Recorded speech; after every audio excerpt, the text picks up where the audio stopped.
안녕하세요. 드림웨이브 지저스 스토리 약속의 성취 미취학 강의를 맡은 송시현입니다. 오늘 저와 함께 7단원 1과 하나님의 마음으로 용서해요를 살펴보도록 하겠습니다. 이번 과에 읽을 말씀은 사무엘하 1장 1절에서 16절입니다. 본문은 사무엘하 1장으로 사울 왕과 요나단이 전쟁에서 죽은 직후를 배경으로 합니다.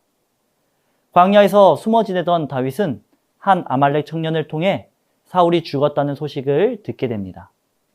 청년은 자신이 사울을 죽였다고 말하며 사울의 왕관과 팔찌를 가져왔고 다윗이 기뻐할 것이라고 기대했습니다.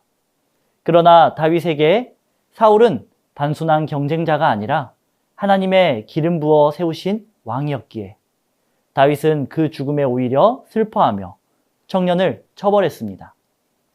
사울이 오랫동안 자신을 죽이려 했음에도 다윗은 사울의 죽음을 억울함이 풀린 사건으로 여기지 않았습니다. 이는 다윗이 자신의 감정이 아니라 하나님의 뜻을 기준으로 판단했기 때문입니다. 이처럼 용서는 순간적인 감정이 아니라 판단의 자리를 하나님께 내어드리는 믿음의 선택입니다. 그러므로 하나님의 마음을 따라 용서하는 삶을 우리는 배워야 합니다.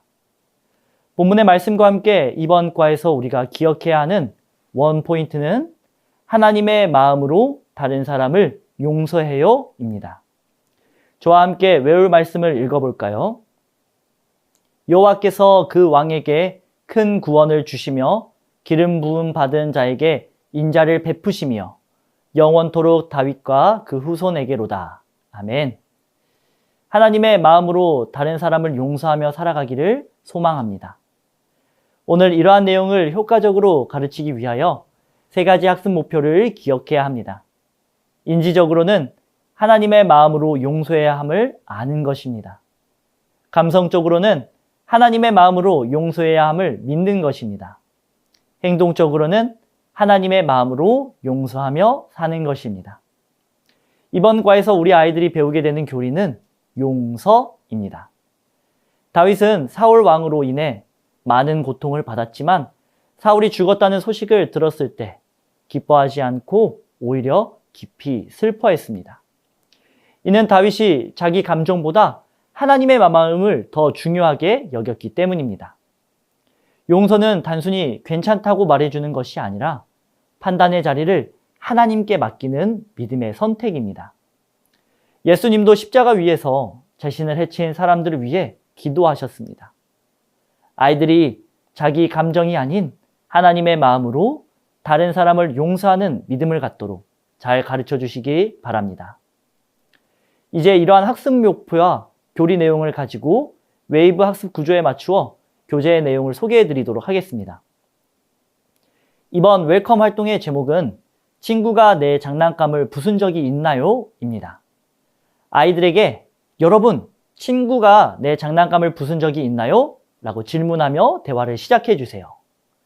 이어서 친구가 내 장난감을 부셨을 때 어떤 마음이 드나요? 라고 질문해 주세요. 울고 싶기도 하고 화가 나기도 하고 친구가 사과해도 쉽게 마음이 풀리지 않아 사과를 받아주고 싶지 않을 때도 있다는 것을 정리해 주시면 되겠습니다. 이어서 과연 이런 상황에서 우리는 어떻게 해야 할까요? 하나님의 사람인 우리는 어떻게 다른 사람을 용서할 수 있을까요? 라고 질문하며 어떻게 다른 사람을 용서할 수 있을지 궁금증을 주시면서 다음 활동으로 넘어가 주시면 되겠습니다. 다음 어드벤처 활동은 숨은 그림 찾기입니다. 먼저 그림을 보며 말씀 내용을 떠올리게 해주시기 바랍니다.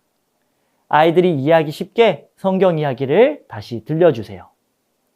다윗이 시글락에 머물고 있을 때 한 사람이 사울의 진영에서 다윗을 찾아왔습니다. 그 사람은 머리에 흙이 묻고 옷이 찢긴 채 다윗에게 사울과 요나단이 죽었다는 소식을 전하며 자신이 사울의 목숨을 거두었다라고 말합니다. 다윗은 그 이야기를 듣고 자신의 옷을 찢으며 크게 슬퍼했습니다. 그리고 어떻게 하나님이 기름 부어 세운 사람을 죽일 수 있느냐며 그 사람에게 벌을 주었습니다. 비록 사울이 다윗을 계속 죽이려 했지만 다윗은 하나님의 마음으로 사울을 용서했습니다. 이제 성경 말씀을 기억하며 숨은 그림을 찾아보도록 안내해 주시기 바랍니다. 숨은 그림은 물고기, 병아리, 연필, 지렁이입니다. 활동을 마무리할 때에는 사울이 다윗을 계속 죽이려 했지만 다윗은 하나님의 마음으로 사울을 용서했다는 사실을 다시 한번 강조해 주시면 되겠습니다. 이어서 벨리 활동은 하나님의 마음으로 용서해요입니다. 이번 활동은 화나거나 슬픈 상황 가운데서도 하나님의 마음으로 용서하겠다고 다짐하며 용서 스티커를 붙이는 시간입니다. 먼저 그림을 함께 살펴보며 각 상황을 설명해 주세요. 첫 번째 그림은 동생이 무너뜨린 블록탑, 두 번째 그림은 동생이 물을 쏟아 젖은 그림, 세 번째 그림은 서로 화가 나 등을 돌린 두 친구, 네 번째 그림은 아껴둔 빵을 친구가 먹어 슬퍼하는 어린이의 모습입니다. 각 상황을 소개하며 이렇게 화가 나거나 눈물이 나는 상황에서 우리는 어떻게 해야 할까요? 라고 질문한 뒤 하나님의 마음으로 용서하겠다고 다짐하며 각 상황 위에 스티커를 붙여보도록 안내해 주시기 바랍니다. 활동을 마무리하시면서 하나님의 사람은 화나거나 슬픈 상황에서도 하나님의 마음으로 다른 사람을 용서해 주어야 한다라는 그 핵심 메시지를 정리해 주시기 바랍니다. 마지막 인커러지 활동에서 어린이들과 배운 내용을 가지고 기도하며 결단하는 시간을 갖습니다. 어린이들이 선생님을 따라 읽을 수 있도록 천천히 읽어주시면 되겠습니다. 함께 기도문을 읽어볼까요? 하나님, 하나님의 마음으로 다른 사람을 용서하도록 도와주세요. 결단문도 함께 읽겠습니다. 하나님의 마음으로 용서할래요. 이렇게 기도하고 다짐한 아이들을 따뜻하게 격려해 주시면서 공과를 마무리해 주시면 되겠습니다. 이상으로 7단원 1과 하나님의 마음으로 용서해요 지침서 강의를 마치겠습니다. 감사합니다.